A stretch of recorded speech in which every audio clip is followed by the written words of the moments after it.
देखो, जो देश के प्रधानमंत्री जी ने बोला था आतंकवाद के खिलाफ, आज धीरे धीरे पूरी दुनिया आकर खड़ी हो गई ना जी। तो सनातन संस्कृति वसुदेव कुटुंबकम की संस्कृति है, पूरे विश्व को कुटुंब मानने वाली है। तो मानवता जहां जीवित रहेगी, मानवता का अंश जहां सुखी रहेगा, वहीं सनातन है। सनातन को वर्ण नहीं है, कोई वर्ग नहीं है, कोई जाति नहीं है, कोई धर्म नहीं है। तो सनातन का मतलब है परहित के बारे में सोचना, ये सनातन संस्कृति है। तो इसीलिए ये कभी खत्म हो ही नहीं सकती। मैं रहूं केवल, मेरा धर्म रहे केवल, बाकी सबको हम नस्तानाबूद कर देंगे।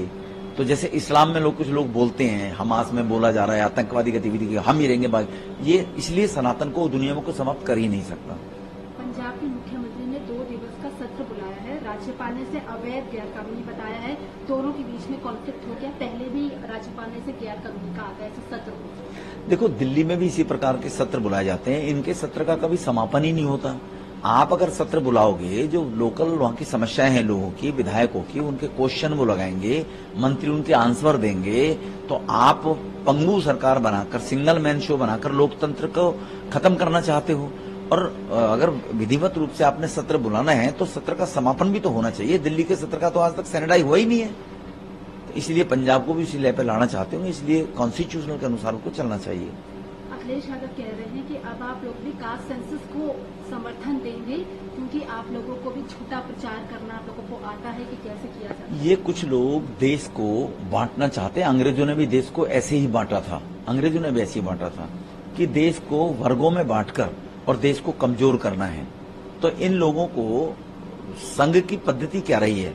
संघ की पद्धति रही है कि हर घर से हर वर्ग के लोग आते हैं और खाना लेकर आते हैं, जिसको सहभोज बोलते हैं। ऐसे मंदिर बने कि उस मंदिर में महर्षि वाल्मीकि जी की फोटो हो, संत रविदास की भी फोटो हो, भारत में सभी के प्रति प्रेम भावना रहे। तो इसीलिए ये उसको तोड़ना चाहते हैं। ये तोड़कर जाति के नाम पर ये लोग मुख्यमंत्री बनना चाहते हैं, इसलिए शोर मचा रहे हैं। मैं राहुल गांधी जी की बात पे आता हूं, वो बार बार अगर इस बात की बात दोहराते हैं तो उनके पूर्वजों ने क्या किया था, क्यों नहीं किया, वो इतिहास निकाल कर देखो उनके पूर्वजों का 50 साल का राहुल गांधी जी का। तो इसीलिए ये सत्ता के लिए इस प्रकार से भारत को तोड़ना चाहते हैं। मध्य प्रदेश में चुनाव है, कांग्रेस कह रही है कि आप लोगों ने रोजगार नहीं दिया है, 50% तो भ्रष्टाचार है, 17 साल में 17,000 से ज्यादा युवाओं ने आत्महत्या कर ली है। कर्नाटक में एक बार काट की आंधी चढ़ गई, वहां इन्होंने झूठा प्रचार किया, 30% 40% भ्रष्टाचार। इन्होंने सोचा इसको मध्य प्रदेश में भी चलाकर दिखा दो। मध्य प्रदेश का मुख्यमंत्री बच्चे का, गरीब का, हर वर्ग के लोगों का मामा के रूप में काम करता है। तो इसीलिए मध्य प्रदेश में कोई भी भ्रष्टाचार 4 साल तक इनका विपक्ष, इनका नेता प्रतिपक्ष वो क्या करते रहे, कभी एक भ्रष्टाचार बताया ना। इस क्षेत्र में यहाँ पर केवल कहने से थोड़ी होता वेग में।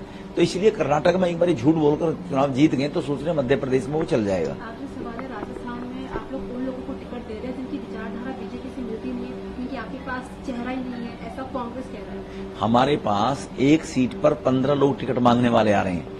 कांग्रेस के प्रदेश अध्यक्ष 10 दिन पहले बयान आया कि सर फटोवल हो रहे हैं।